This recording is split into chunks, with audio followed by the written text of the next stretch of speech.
How you doing today, guys? Welcome back to another day of 7th grade math. This is Mr. Gomez, your favorite teacher in the whole world. And today, we're going to talk about probability and sample spaces. Sample spaces can be used with lists, tables, and tree diagrams, and we're about to learn about that. Before we start, subscribe, turn that notification bell on, and if you want to support the channel, check the links in the description below. And other than that, let's ride. Alright, so I do have a full playlist about this, so make sure you check it out. I'll link it somewhere over here in the cards or the description below, or you can just browse through my channel and you'll find it. So we're going to go ahead and get started. Today we're going to be talking about probability. And first of all, we have a few fill in the blank. It says the sample space describes all the possible blank of an event. And the word that we're looking for is outcomes. So basically, sample space describes everything that can happen of an event. And a sample space can be made with lists, tables, or tree diagrams to determine the probability of simple or compound events. So we have two types of probability, simple and compounds, and we're going to be talking about that. Before we actually start, all I want to tell you, before you get scared, is that this is going to be just part over total. This is all it is, part over total, okay? So tree diagram, for example, before we started this video, we're talking in my class about going to Subway and ordering a sandwich and how all the different combinations that we have. So this is something that we have, and the first thing that we're going to do is going to be a tree diagram. And it looks, for example, like this. We have a black shirt, brown shirt, and white shirts. So the first thing that we see on these tree diagrams is going to be the type of shirts that we have.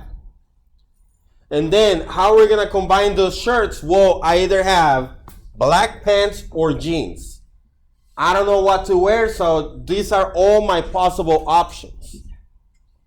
So the total, to find the total, all you gotta do is look at all the bottom ones and tell me how many possible combinations we have, and that's gonna be the total. And the part is gonna be basically what you're gonna end up picking to wear that day. Okay? So the total in this case will be 6, and the part, let's say, what are the possibilities of wearing a white shirt with jeans? So I have a white shirt with jeans. How many options do I have? One out of 6. And that's the probability. And then you can also convert this into a decimal and a percent by doing TIVO, top in, bottom out. You divide, and then you move the decimal twice to the right. That's all there is to it. Now, you can also list this thing. So I have a black shirt and black pants, black shirt with jeans, brown shirt with the black pants, or a brown shirt with the jeans, and then a white shirt with black pants and a white shirt with jeans. So if I count all of this, I have 1, 2, 3, 4, 5, 6 total combinations. Look, isn't that the same number that we had over here? Yeah. And if I said, how many white shirts with jeans do I have? So I have white shirt with jeans. How many is that? 1 out of 6. And then you can also make this with the table, so you can label the top and the sides. In this case, we have pants and shirts. We have pants on top and shirts on the side. So if I look at the sample space inside it, I know that I have how many total combinations right here. So I have 1, 2, 3, 4, 5, 6 possible combinations. But how many of those are white shirts with jeans? Only 1. 1 out of how many total? 6. So you can do this all these different ways. Now, a faster way will be to multiply. How many shirts do I have? 3. And how many jeans do I have? 2. What is 3 times 2? That's the total. Wait, it says you have 3 though. No. I have 3 shirts on the top right here, and then 2 jeans, black and jeans, pants. So I have 3 of this, 2 of that. If you multiply 3 times 2, you get 6. This is the total. And the part will be what you're looking for. So 1 out of 6. That's the fast way. That's the mathematical way. So now we're going to work a tree diagram right away. So it says right here, a tree diagram, you're going to go to an ice cream shop and customers can choose one type of cone. So these are the cones, waffle or sugar. And then we have ice cream flavors. What are my ice cream flavors? Chocolate, rainbow, vanilla, and strawberry. Chocolate, vanilla, and strawberry. And then we have sprinkles. What are the sprinkles that I have? Rainbow or chocolate. Rainbow or chocolate. All right, so if I want to do the fast way, I can do it right away. How many waffle cones, how many cones do I have? 2. How many ice cream flavors do I have? 3. And how many sprinkles? 5. 2. What is 2 times 3? 2 times 3. And 6 times 2 is 12. So the total number of possible outcomes is going to be 12. If you just want to know the part of our total, we can do it like that. And then we're going to have a question.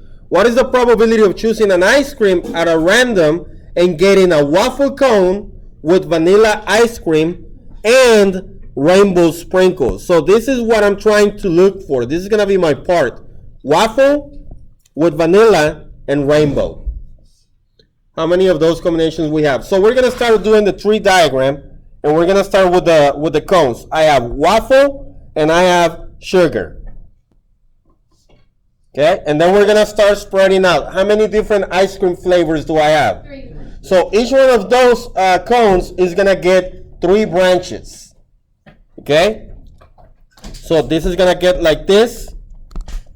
And you're going to put the flavor for each one of the ice creams in there. So you have chocolate, vanilla, strawberry. Please take attendance. And then also the sugar cone also has chocolate, vanilla, strawberry. So then after we know what the ice cream is going to be, we need to go to the sprinkles, and every flavor can get a type of sprinkle. So how many different sprinkles do I have? 2 right here. So the waffle with chocolate and can get rainbow or chocolate. This one also rainbow chocolate, rainbow chocolate, rainbow chocolate, rainbow chocolate, rainbow chocolate. All right? So each one of them gets everything. So now to find the total here is this. To find the total, all you gotta do is count this. 1, 2, 3, 4, 5, 6, 7, 8, 9, 10, 11, 12. All right? And look, didn't I found that at the beginning with the multiplication? Mister, this is kind of easy, man. It is. Now, to find the part, we're going to circle my combination. And my combination says waffle. So that means I don't care about the sugar cones. And it says vanilla. So I don't care about this or this. And then rainbow. So I don't care about this. So how many waffle, vanilla, and rainbow combinations can I get? 1. So that's going to be my part.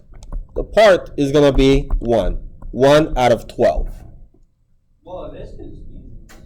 Now you can also convert this into a percent because they most likely are going to ask you that. And all you got to do is TiVo. So you're going to convert to percent. 1 goes in, 12 goes out. So how many times does 12 go into 1? 0, add a decimal, 0, bring it up. Does 12 go into 10? No. Add another 0. 12 goes into 100? 8 times. 8 times 12 is 96. Subtract and you get 4. Add another 0, drop it. And 12 goes into 40 3 times. 3 times 12 is 36. And you get 4. So it's going to keep repeating. So at this point, you're going to get the 0.083 and convert that into a percent. How do you do that? move twice to the right. 1, 2. This is going to be 8.3, repeating, percent. 1/12 is the same thing as 8.3%. Is that easy? Okay, I'm going to give you, you can pause the video and do this one for a second. Pause it, do it, leave me your answer in the comments.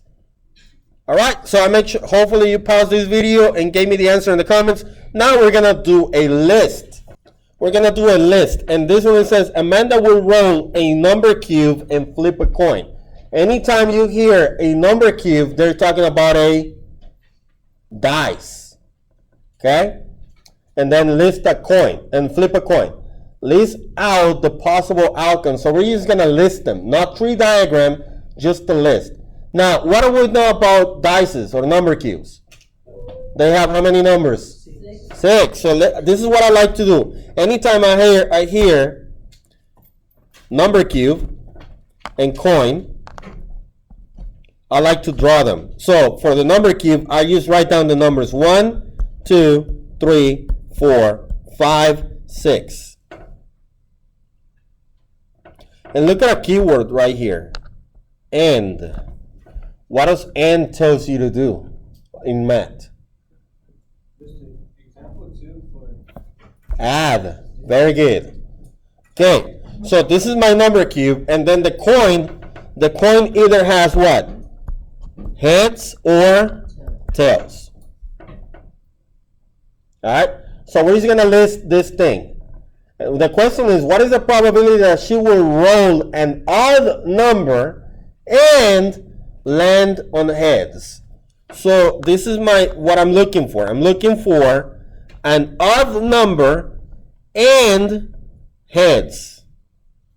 So let's go ahead and list the probabilities. So I have the number 1 with heads and 1 with tails, right?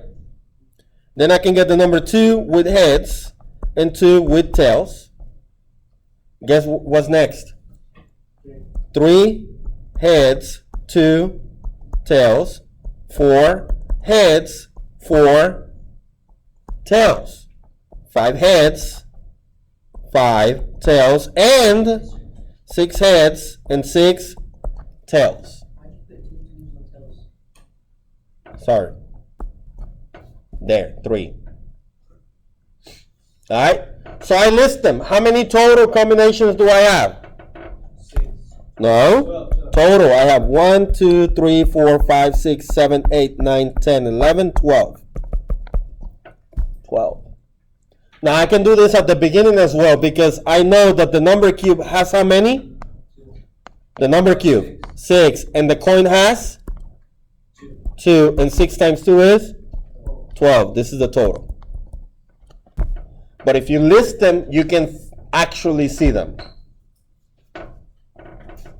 Now, let's say, what are the combinations, the probability that she will roll a odd number and heads? So let's see, is 1 an odd number? So basically, I'm looking for heads only with that odd number. So at this point, I do not care about tails, right? Because I'm only looking for heads. And I'm only looking for an odd number. Is 1 an odd number? Yes, there's heads. Is 2 an odd number? No. What about 3? Yes. What about 4? No. What about 5? Yes. And 6? No. So how many is that? So my part is 3. So I can just write this as a fraction, 3 over 12. And that's, can we simplify that? Divide by 3, and I get what? 1 over 4. Can we convert that into a percent? Yes. This is going to be what? 25%. Want to see a faster way without the list? Very simple. Let's look at the odd numbers on the number cube. How many odd numbers do I have? Is 1 an odd number? Yes. 2? No. 3? Yes. 4? No. 5? Yes. And 6? No. So how many are those? 3. 3 out of? 3 out of? Just the number cube. 6. Can I simplify this? Which is 1/2. Now, I'm looking at the coin. How many sides have heads?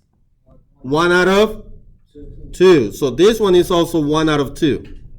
So this is 3/6, which is 1/2. So now that I have this one and this one, to find the compound, all I gotta do is multiply those out. So I have 1/2 for the number cube times 1/2 for the dice. And how do we multiply? Straight across. What's 1 times 1? And 2 times 2 is 4. Is this the same thing as this? Yes. Is it much faster? Yes. That's how you find it without doing the list. So at this point, I want to give you a couple of minutes to pause and do this one and leave me the answer in the comments below. All right. So I hope that you left the answer on the bottom. Let's go ahead and look at a table. So the table is going to be very similar. So we're going to have basically whenever you have a table, it's just going to be 2 types of things. So in this case, we're going to look for breakfast and drinks. So food and drinks. So in this case, it says Jamie can choose from cereal, eggs, or muffins. So we're going to make a table. And on top, we're going to put one of the things. I'm going to put the cereal, eggs, and muffins. Can you put this on the side? Yes, you can. And then for the drinks, I have what? Coffee, OJ, and milk. And we're just going to make a table. So what are my total possible combinations? So let's see. Let's start with the breakfast. I have cereal, eggs, and muffin. How many combinations is that? 3 for the food. And how many drinks? 3. For the drinks, I have coffee, orange juice, and milk. It's also 3. So what's 3 times 3? So my total should be 9. All right, let's see. Now we're going to make the combinations. We're just going to combine them. So on the first box, top left, I have coffee with cereal. Then in the middle, coffee with eggs and coffee with muffins. Right? So next one down, OJ with cereal, then OJ eggs, and then OJ muffin. And the last one is going to be what? Milk with cereal, milk with eggs, and milk with muffins. How many combinations do I have in here? Let's see. I have 1, 2, 3, 4, 5, 6, 7, 8, 9. So my total is 9. Look, same thing right there. Now let's see what they're asking. What is the probability to choose a muffin with either milk or coffee? So let's look at this, and this is what I like to do. If I'm only looking for muffins, I don't care about cereal, and I don't care about eggs. I don't care about those right there. I'm only looking for muffin. And then I'm only looking for milk or coffee. So I don't care about orange juice at all. So how many combinations is that? 2 out of? That's my part. My part is going to be 2. 2 out of 9. And then you can do TiVo here to convert to percent. 2 goes inside, 9 goes outside. It doesn't fit. Add a decimal and a 0. It goes in 2 times. 2 times 9 is 18. And it seems like we're going to get a repeating decimal. So at this point, you can just move the decimal twice to the right. And this is also a 2 because it's going to keep repeating. 22%. So this is going to be 22.2% repeating. 22.2% is the same thing as 2 9ths. Any questions on this?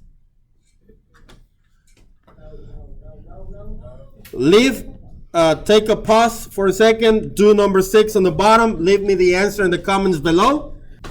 All right, so I hope that you learned something today. If you did, give it a thumbs up. If you haven't subscribed, turn that notification bell on. And other than that, that's going to wrap it up for this one. And I guess I'll see you on the trails. Let's ride.